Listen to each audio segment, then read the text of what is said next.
Le même jour, on arrive à démanteler tout le réseau. C'est vrai que c'est pas facile. Nous, on va s'arrêter à 100 mètres au moins. Et puis, vous allez rentrer. Voici l'endroit d'où agissent les arnaqueurs.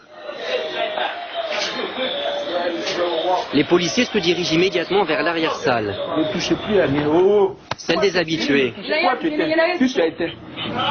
Ouais. Si jamais vous touchez à quelque chose, je vous embarque tous. Bah, c'est eux qui jouent au con, mais notez-le. 4 internautes sont présents. Des adolescents. Toi, dans ta boîte. Et lui, il fait quoi? Mais prendre des arnaqueurs en flagrant délit se révèle plus compliqué que prévu. Reviens sur Internet où tu étais. Lui, il fait croire que il n'arrive pas à rentrer dans sa boîte, mais de toutes les façons, c'est des trucs que nous, on sait comment faire. Pourtant, les jeunes ont l'air de maîtriser Internet un peu mieux que la police. Alors, ici, là, c'est quoi? Dépassés par les nouvelles technologies, Ouvre-moi ça. Alors, le commissaire en est réduit à demander aux jeunes d'écrire eux-mêmes sur un bout de papier leurs adresses électroniques. écris. Rentre dans ton mail. Non, Yao, ma boîte, Yao. Le mot de passe, c'est... D'accord. Les images que tu regardais tout à l'heure, fais-les voir. Voilà. Regardez les images pornographiques. De la pornographie, c'est tout ce que les policiers vont trouver. A priori, aucune trace d'arnaque. Pour l'heure, on n'a rien pu découvrir qui puisse nous intéresser dans le cadre de notre enquête. Donc on va partir. La lutte contre les arnaqueurs du web est difficile. Il faut dire que les policiers ont des moyens dérisoires. De retour au siège de la police, le commissaire Bléa nous fait visiter ses bureaux. Le bâtiment date des années 70. Il n'a jamais été modernisé. Quant à l'équipe cybercriminalité, la voici. 10 personnes entassées dans cette pièce. Avec nous.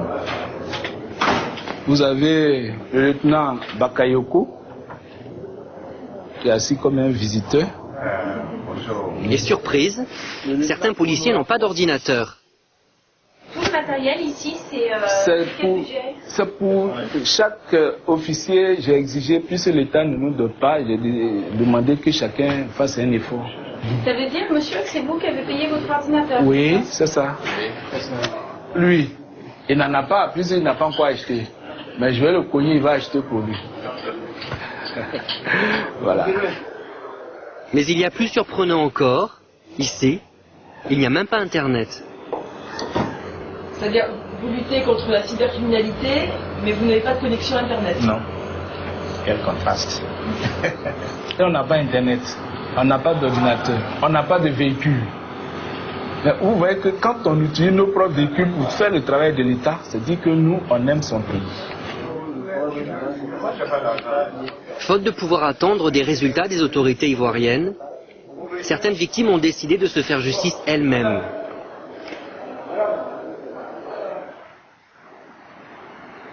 En Savoie, au bord du lac Léman, Christine, la victime du faux veuf américain, a créé un groupe d'internautes. Ils se sont baptisés les croque-escrocs. Allez, viens. Non, viens là. Ces internautes sont prêts à tout. Grâce à un logiciel espion, Christine parvient à pirater les boîtes e-mail des escrocs. Ce jour-là, elle est sur les traces d'un arnaqueur ivoirien. Voilà, donc je suis dans la boîte de Ferdinand Bongo. Voilà, et là, je suis rentrée dans un brouillon d'escrocs avec 525 mails à lancer. Ça veut dire qu'il va envoyer son arnaque à 525 adresses e-mail. Et on les voit, elles sont toutes là. C'est surtout du yahoo.fr, donc c'est vraiment destiné à la France. Hein. Là, on prend peur parce qu'on se dit que dans le lot, il y en a forcément qui vont marcher. Une fois dans la boîte e-mail, Christine peut la neutraliser en changeant son mot de passe. Voilà, tout ce qu'il faut là. Une méthode simple, rapide, mais interdite par la loi. C'est complètement illégal, mais moi j'ai aucun scrupule à faire ce genre de choses. J'estime que c'est pour la bonne cause et qu'avec ces gens-là, tous les moyens sont bons. Quand elle ne parvient pas à désactiver une boîte email, Christine a une autre technique pour contrarier les escrocs. Elle commence par s'inventer une identité farfelue. Ça, c'est une identité d'un certain Alphonse dans le tas. Déjà, rien que si on écoute bien le nom, on comprend que c'est une grosse plaisanterie. Un jeu de mots pour le nom, une personnalité politique pour la photo. Avec humour, l'ancienne victime est devenue faussaire. Je vais vous montrer comment on arrive à faire une fausse carte d'identité. C'est pas très compliqué, donc on a une base de carte d'identité vierge. Il n'y a pas de numéro, il n'y a rien. On prend une photo, n'importe laquelle, et on fait comme eux. Hein.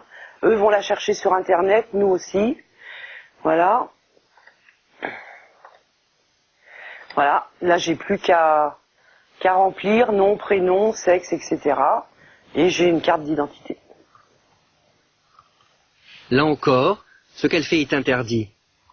Avec ses fausses identités, Christine se fait passer pour une victime auprès des escrocs qu'elle essaie de manipuler.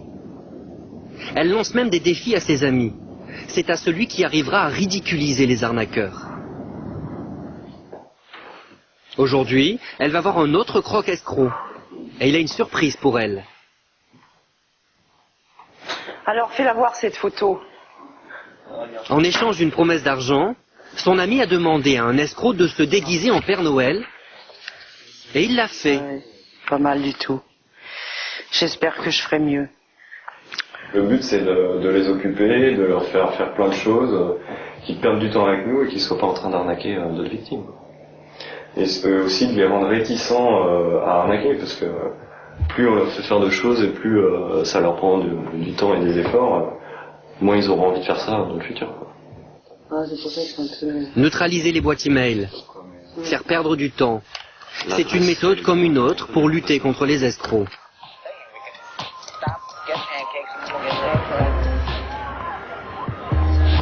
En Côte d'Ivoire, la police veut montrer qu'elle travaille. Quelques jours après notre passage dans ces locaux, le commissaire Bléa nous rappelle en urgence. Il est minuit, il est en jogging, en train d'arrêter un escroc dans le hall d'un hôtel. Le commissaire a eu l'information par un indique. Envoyez-moi une code. L'escroc a 22 ans. Il a monté une arnaque au faux héritage et s'est fait passer pour le procureur d'Abidjan. Il avait rendez-vous ici, avec un intermédiaire. Le commissaire est venu en catastrophe de chez lui.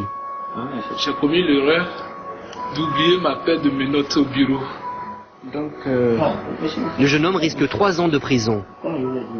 Vous l'arrêtez pourquoi là, pour usage de faux? faux usage de faux, tentative d'escroquerie ou même escroquerie et usurpation de titre. Tout ça, c'est prévu et puni par le code pénal ivoirien. Le commissaire espère démanteler un réseau. L'escroc va être longuement interrogé.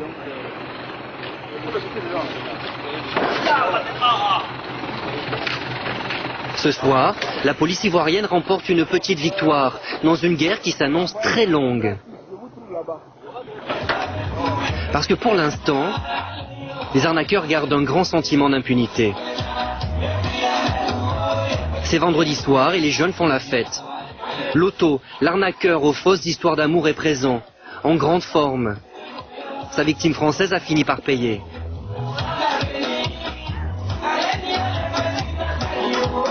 De belles chaussures, des diamants.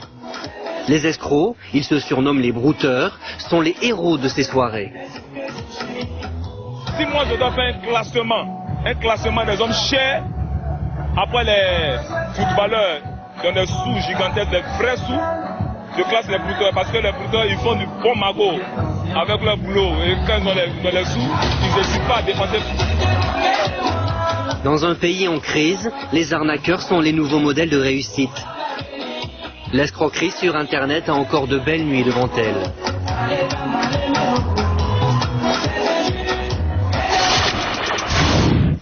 Les escrocs ne manquent pas d'imagination. L'une des dernières arnaques en vogue, c'est de vous proposer par exemple